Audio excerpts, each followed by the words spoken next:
India മഹാരാജ്യം നിർണായകമായ ഒരു തിരഞ്ഞെടുപ്പിനെ അഭിമുഖീകരിക്കുകയാണ്. മഹത്തായ സാംസ്കാരിക പാരമ്പര്യമുള്ള ഒരു രാജ്യമാണ് നമ്മുടെ ഇന്ത്യ. നാനാത്വത്തിൽ ഏകത്വം എന്നത് ഒരു മുഖമുദ്രയായി തന്നെ സ്വീകരിച്ച അപൂർവം ചില രാജ്യങ്ങളിൽ ഒന്നാണ് നമ്മുടെ ഇന്ത്യ. എന്നാൽ ഈ വൈവിധ്യങ്ങളെ അംഗീകരിക്കുന്നതിനു പകരം രാഷ്ട്രീയ ലാഭങ്ങൾക്ക് വേണ്ടി ഇന്ത്യയെ കുരുതി കൊടുക്കാനുള്ള ശ്രമങ്ങൾ കുറച്ചു വർഷങ്ങളായി നടന്നുകൊണ്ടിരിക്കുകയാണ്. ഇന്ത്യയുടെ ബഹുസ്വരതയെ നശിപ്പിക്കാനും നാനാത്വം നഷ്ടപ്പെടുത്തിക്കൊണ്ട് വർഗീയ വിദ്വേഷ പ്രചരണങ്ങളിലൂടെ ഹിന്ദുവിനെയും മുസ്ലിമിനെയും തമ്മിലടിപ്പിച്ചുകൊണ്ട് രാഷ്ട്രീയ ലാഭം കൊയ്യാനുള്ള ശ്രമങ്ങൾ പല കോണുകളിൽ നിന്ന് നടന്നുകൊണ്ടിരിക്കുകയാണ്. ഒരു നൂറ്റാണ്ട് കാലമായി ഇന്ത്യയിൽ ഒളിഞ്ഞും തെളിഞ്ഞും പ്രവർത്തിച്ചു കൊണ്ടിരിക്കുന്ന സംഘപരിവാർ ശക്തികളുടെ തീവ്ര ഹിന്ദുത്വ വാദത്തിൻ്റെ ഭാഗമായിക്കൊണ്ട് ഹിന്ദുരാഷ്ട്രം സ്ഥാപിക്കുക എന്ന ലക്ഷ്യത്തിലേക്ക് നടന്നടുക്കുകയാണ് എന്ന ആശങ്ക മതേതര ജനാധിപത്യ സമൂഹം പ്രകടിപ്പിച്ചുകൊണ്ടേയിരിക്കുന്നുണ്ട്. ഈ തിരഞ്ഞെടുപ്പ് ലക്ഷ്യം വെക്കുന്നത് ഇന്ത്യ മതേതര ജനാധിപത്യ രാജ്യമായി മാറണോ, അതല്ല മതാധിഷ്ഠിതമായി പ്രവർത്തിക്കുന്ന ഒരു മതരാഷ്ട്രമായി ഹിന്ദുത്വ രാഷ്ട്രമായി മാറണോ എന്ന് നിർണയിക്കുന്ന വിഷയത്തിൽ ഗൗരവമേറിയ ചർച്ചയാണ്, ചിന്തയാണ് മതേതര ജനാധിപത്യ വിശ്വാസികൾ ഇപ്പോൾ നടത്തിക്കൊണ്ടേയിരിക്കേണ്ടത്. 10 വർഷം തുടർച്ചയായി ഭരിച്ച കേന്ദ്ര സർക്കാരിന് വികസനത്തെപ്പറ്റിയോ ജനക്ഷേമത്തെപ്പറ്റിയോ ഭരണ നേട്ടങ്ങളെപ്പറ്റിയോ ഒന്നും പറയാനില്ലാതെ കടുത്ത വർഗീയതയും വിഭാഗീയതയും പരമത വിദ്വേഷവും പ്രകടിപ്പിച്ചുകൊണ്ട് വോട്ട് നേടിയെടുക്കാനുള്ള കുൽസിത ശ്രമങ്ങളാണ് ഇന്ത്യയിലെ മഹാഭൂരിപക്ഷം വരുന്ന ഹിന്ദു വിശ്വാസികൾ നിലനിൽക്കുന്ന പ്രദേശങ്ങളിൽ നടന്നുകൊണ്ടിരിക്കുന്നത്.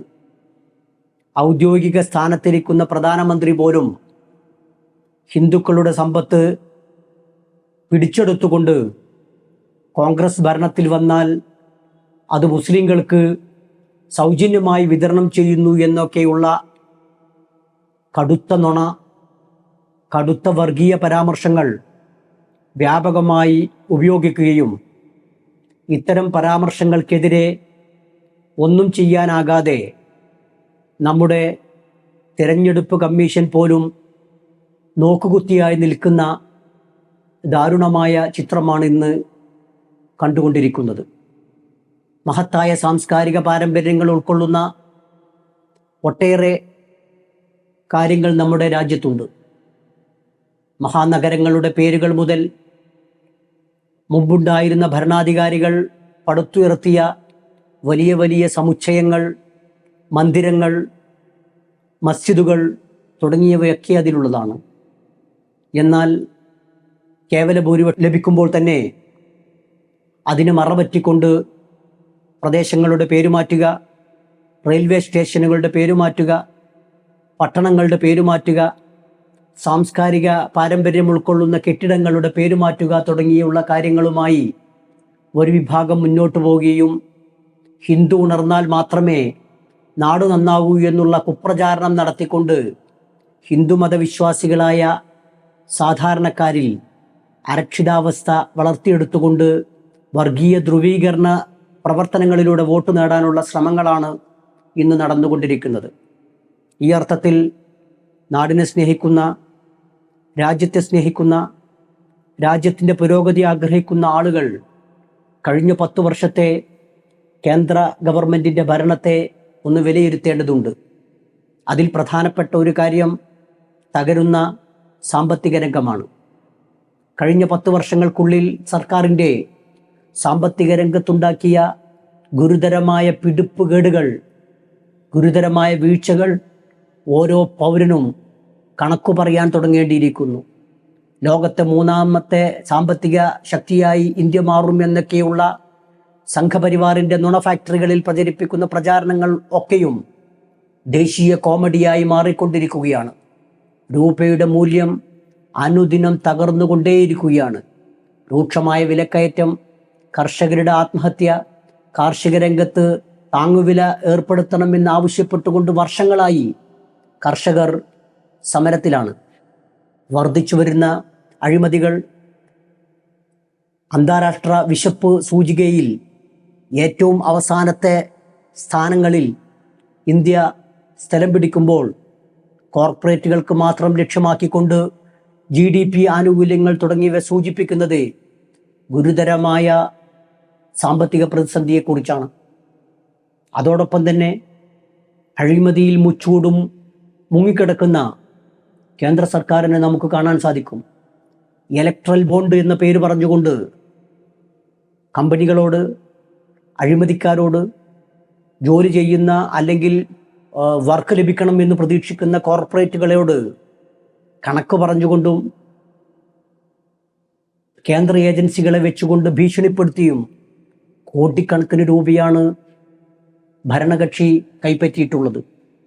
ഇത്തരം അഴിമതികളെക്കുറിച്ച് ആലോചിക്കുകയും എന്തിനാണ് കോടികൾ ഇത്തരം ബഹുരാഷ്ട്ര കമ്പനികളും കോർപ്പറേറ്റുകളും നൽകിയത് എന്നറിയുമ്പോഴാണ് അതിൻ്റെ പിറകിലുള്ള വലിയ ഭീമമായ മാഫിയകളെക്കുറിച്ചും അതിൻ്റെ പിറകിലുള്ള കൊടിയ അഴിമതികളെക്കുറിച്ചും നമ്മൾ ആലോചിക്കേണ്ടി വരുന്നത്. അതുകൊണ്ട് തന്നെയാണ് ഇത്തരത്തിൽ ജനങ്ങൾക്ക് നല്ലത് നൽകാത്ത, വികസനം ഒന്നും നടപ്പാക്കാൻ സാധിക്കാത്ത, ഇലക്ട്രൽ ബോണ്ട് അടക്കമുള്ള ഒട്ടേറെ അഴിമതികളിൽ മുങ്ങിത്താഴ്ന്നുകൊണ്ടിരിക്കുന്ന, വിശപ്പ് സൂചികയിൽ ഏറ്റവും അടിയിൽ മാത്രം നിൽക്കുന്ന രാജ്യമായി, ദരിദ്ര ജനകോടികളുടെ രാജ്യമായി നിൽക്കുമ്പോൾ സാമ്പത്തിക രംഗവും വികസനവും ആരോഗ്യവും വിദ്യാഭ്യാസമടക്കമുള്ള മുഴുവൻ മേഖലകളിലും താഴോട്ട് കൂപ്പുകുത്തിക്കൊണ്ടിരിക്കുന്ന സാഹചര്യത്തിൽ, അതോടൊപ്പം തന്നെ വർഗീയ വിഭജന പ്രവർത്തനങ്ങളുമായി ജനങ്ങളെ നശിപ്പിക്കാൻ ശ്രമിക്കുന്ന ഈ സാഹചര്യത്തിൽ മതേതര വോട്ടുകൾ ഒരുമിച്ച് നിർത്തുക എന്നുള്ളതാണ് ഈ ഇലക്ഷനിൽ പ്രധാനമായും ലക്ഷ്യം വെക്കേണ്ടത്. കഴിഞ്ഞ തവണ വലിയ ഭൂരിപക്ഷത്തോടുകൂടി സംഘപരിവാർ ശക്തികൾ അധികാരത്തിൽ വന്നപ്പോഴും മൊത്തമുള്ള വോട്ടിൻ്റെ ഏതാണ്ട് 35% മാത്രമേ അവർക്ക് ലഭിച്ചിട്ടുള്ളൂ എന്നത് സൂചിപ്പിക്കുന്നത് 65% ആളുകൾ അവർക്കെതിരെയാണ് എന്നും, അവരുടെ വോട്ടുകൾ ഒരു പെട്ടിയിൽ വീഴുന്നതിന് പകരം പല പെട്ടികളിലായി ചിതറിയത് കൊണ്ടാണ് സാങ്കേതിക അർത്ഥത്തിൽ മതേതര ജനാധിപത്യ ശക്തികൾ പരാജയപ്പെട്ടത് എന്നാണ് നാം കൂട്ടി വായിക്കേണ്ടത്. അവിടെയാണ് ഇന്ത്യയെ ഒരുമിച്ച് നിർത്തുന്ന, ഇന്ത്യ എന്ന മതേതര ജനാധിപത്യ സംവിധാനത്തെ ഒരുമിച്ച് നിർത്തിക്കൊണ്ട് ഇത്തരം വർഗീയ വിദ്വേഷ പ്രവർത്തനങ്ങൾ നടത്തുന്ന ആളുകൾക്കെതിരെ ശക്തമായി മത്സരിക്കുകയും അവർക്കെതിരെയുള്ള വോട്ടുകളെ ഏകോപിപ്പിച്ചുകൊണ്ട് മതേതര ജനാധിപത്യ സംവിധാനം നിലയിൽ നിൽക്കുകയും അവർ ജയിക്കുകയും വേണം എന്ന് പറയേണ്ടതിൻ്റെ ആവശ്യകത ഇതോടുകൂടി നമുക്ക് വ്യക്തമാകുന്നതാണ്. അതുകൊണ്ട് തന്നെയാണ് ബാലറ്റ് എന്ന വജ്രായുധം ഉപയോഗിച്ചുകൊണ്ട് വൃഥാവിലാകാതെ നമ്മുടെ വോട്ടുകൾ ജയസാധ്യതയുള്ള, അതേപോലെ തന്നെ വർഗീയ വിഭജന രാഷ്ട്രീയത്തിനെതിരെ പ്രവർത്തിക്കുന്ന ആളുകൾക്ക് നമുക്ക് നൽകേണ്ടതുണ്ട്. അത്തരം ശക്തികൾ വിജയിച്ചു വരികയും ആ ശക്തികളുടെ വിജയമാകണം നമ്മുടെ രാജ്യത്തിന് ഗുണപരമാകേണ്ടത് എന്ന് മനസ്സിലാക്കുമ്പോൾ ഒരു കാരണവശാലും നമ്മുടെ ബാലറ്റുകൾ നഷ്ടപ്പെട്ടുകൂടാ. പലപ്പോഴും കേരളത്തിലെ പല മണ്ഡലങ്ങളിലും ലക്ഷക്കണക്കിന് വോട്ടുകളുടെ വ്യത്യാസത്തിന് ജയിക്കുന്നത് കൊണ്ട് പലർക്കും തോന്നാറുണ്ട്, എൻ്റെയൊക്കെ വോട്ട് കിട്ടിയത് കൊണ്ട് എന്താണ് കാര്യം എന്ന് ചിലർക്കെങ്കിലും തോന്നാറുണ്ട്. അവിടെയാണ് നമ്മുടെ വീട്ടിലെ മുഴുവൻ വോട്ടുകളും പോൾ ചെയ്യുന്നുണ്ട് എന്ന് നമ്മൾ ഉറപ്പുവരുത്തണം. നമ്മുടെ സുഹൃത്തുക്കളുടെ, നമ്മുടെ കുടുംബക്കാരുടെ, നമ്മുടെ അയൽക്കാരുടെ, നമ്മുടെ സുഹൃത്ത് വലയത്തിലുള്ള ആളുകളെല്ലാം വോട്ട് ചെയ്യേണ്ടതുണ്ട് എന്ന് നാം ഉറപ്പുവരുത്തേണ്ടതിൻ്റെ ആവശ്യകതയാണ് ഇവിടെ സൂചിപ്പിക്കുന്നത്. ഇതിൽ മറ്റൊരു കാരണങ്ങളും കൂടിയുണ്ട്. ഇന്ത്യയുടെ ജനാധിപത്യ സംവിധാനം അല്ലെങ്കിൽ ഇലക്ട്രൽ സംവിധാനം എങ്ങനെയാണ് നീങ്ങുന്നത് എന്ന് ഇപ്പോൾ പ്രവചിക്കാൻ സാധിക്കാത്തൊരവസ്ഥയുണ്ട്.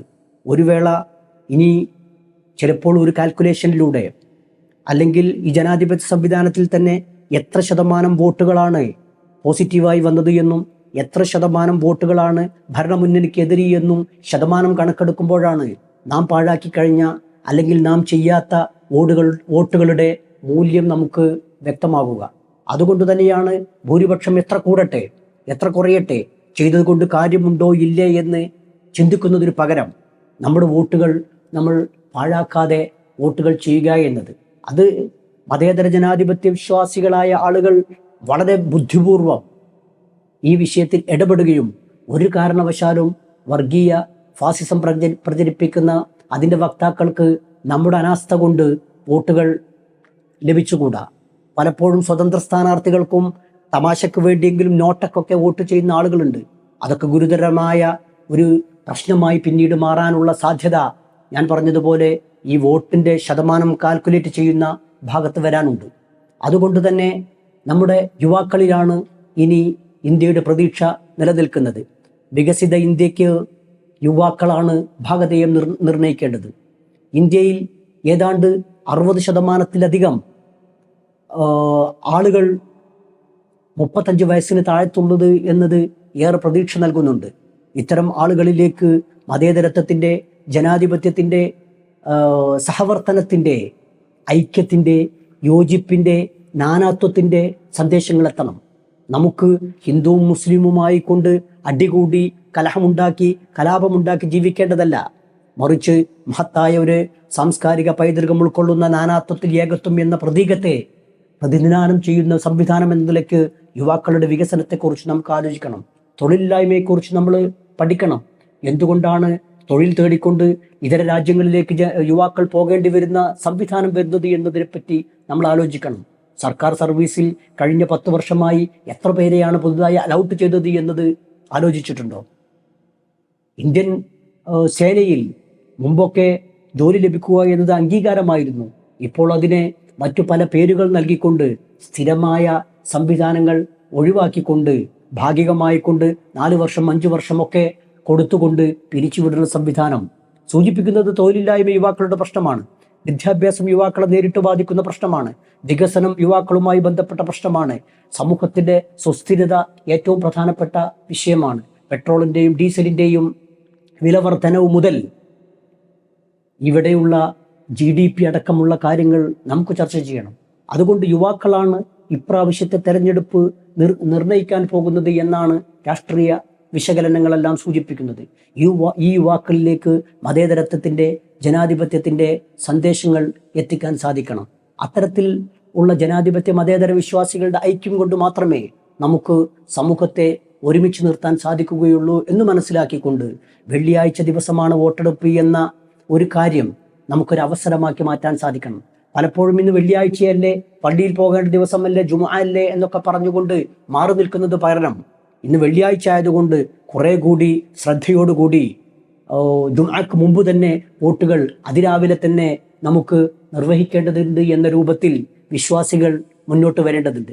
കാരണം ഇപ്രാവശ്യം നാം എടുക്കുന്ന ഓരോ തീരുമാനവും അതിനിർണായകമായ തീരുമാനങ്ങളായിരിക്കുമെന്ന് മനസ്സിലാക്കിക്കൊണ്ട് തന്നെ ഈ അവസരത്തെ കൂടുതൽ ശ്രദ്ധയോടുകൂടി ഉപയോഗപ്പെടുത്തിക്കൊണ്ട് ഇന്ത്യ ജയിക്കണം, ജനാധിപത്യം ജയിക്കണം, നമ്മുടെ രാജ്യം മതനിരപേക്ഷമായി നിലനിൽക്കണം എന്ന് ആഗ്രഹിക്കുന്ന ശക്തികൾക്ക് വേണ്ടി വോട്ടവകാശം വിനിയോഗിച്ചുകൊണ്ട് നാം മുന്നോട്ട് പോകണം. അതുമാത്രമായിരിക്കണം നമ്മുടെ ലക്ഷ്യം എന്ന് മാത്രം ഓർമ്മിപ്പിക്കുകയാണ്. നിങ്ങൾക്ക് നന്ദി. ജയ് ഹിന്ദ്.